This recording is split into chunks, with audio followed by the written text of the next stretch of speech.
皆さんこんにちは、沢渡一馬です。今回は脳の役割から考える頭蓋骨の書き方というテーマでお話ししていきます。今回のタイトルを見てこんな疑問を抱かれたかもしれません。というのも、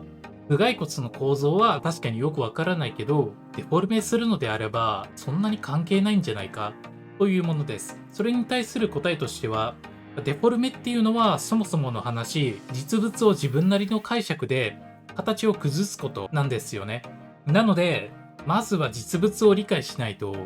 思い通りにデフォルメすることは、難しいということなんですね。頭蓋骨の構造は知っておくに越したことはないと思っています。この動画を見るメリットとしては、頭蓋骨の構造がわかるということと、頭蓋骨を書く時のポイントがわかるという2点です。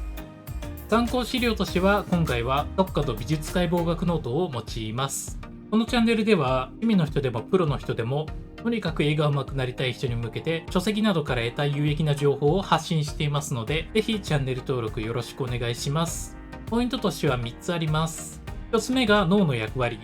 2番目が頭蓋骨の構造、3番目が頭蓋骨の比率です。それでは脳の役割から入っていきましょう。脳の役割というのは、思考したり生命維持活動をしたり、外部からの刺激を受け取ったりする役割があります。外部からの感覚を受け取る器官が脳と近い方がよりタイムリーに脳に伝えられるので、目や耳や鼻口は頭部に存在するということが挙げられます。これは考えてみれば当たり前ですよね。例えば目の前に超スピードで突っ込んでくるトラックがいたとして、目でそのトラックの姿を捉えて身をかわすスピードが速ければ速いほど避けられる確率も上がりますよね。だから目や耳や鼻、口みたいな部分は脳に近い頭部に存在すると言えるわけなんですね。では次に、なぜ感覚器官が頭部に集まっているかが理解できたところで、次に頭蓋骨の構造についてお話ししていきます。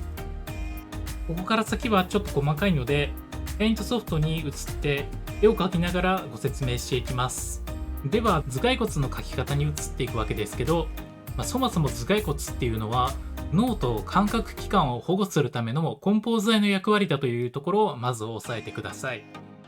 そこがご理解いただければ、次はそれらをどのように保護しているかを見ていきましょう。まず脳は脳頭蓋という部分によって守られています。次に目は外側に行くに従ってちょっと垂れてるような眼下という部分にすっぽり収まっています。鼻は鼻上孔という穴が開いていて、そこに鼻孔が通っています。で、口は上顎骨という骨と下顎骨という下顎の骨が噛み合わさることによってできています。マインドマップには3つ目の頬骨というものがあるんですが、頬骨は頬にある骨で、これはなぜ口の部分かというと、頬骨と下顎骨との間に噛むための筋肉が存在するんですね。ここに咬筋という筋肉があることによって、口を開けたり閉じたりすることが可能になっています。位置を考えれば分かりやすいですよね。ここが伸びたら口が開くし、閉じたら噛むよねっていう感じです。このように感覚器官がある位置を考えていくと、頭蓋骨も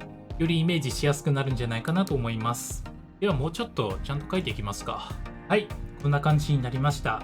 ただ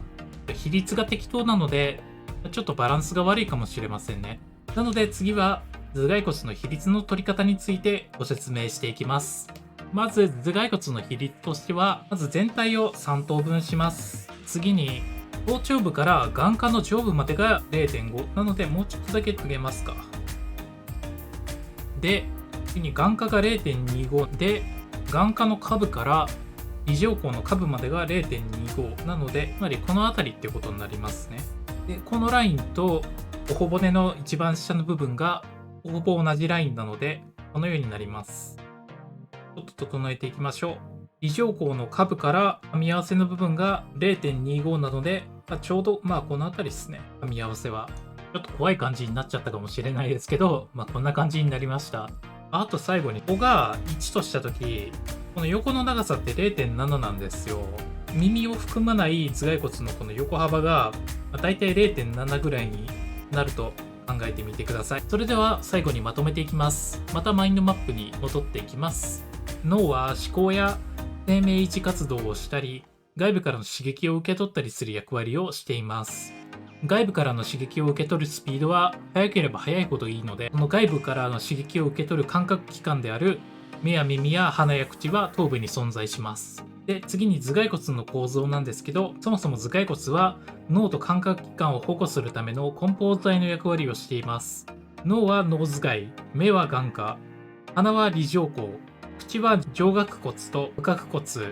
頬骨の3つから成り立っています。最後に比率はまた絵に戻りながら話していきましょう。で、全体の比率としては、1.5 だと考えてみてください。で、全体を 1.5 としたとき、眼下の上部までが 0.5 で、眼下が 0.25 で、眼下の下部から梨状孔の一番下までが 0.25 で、梨状孔の下部から噛み合わせまでも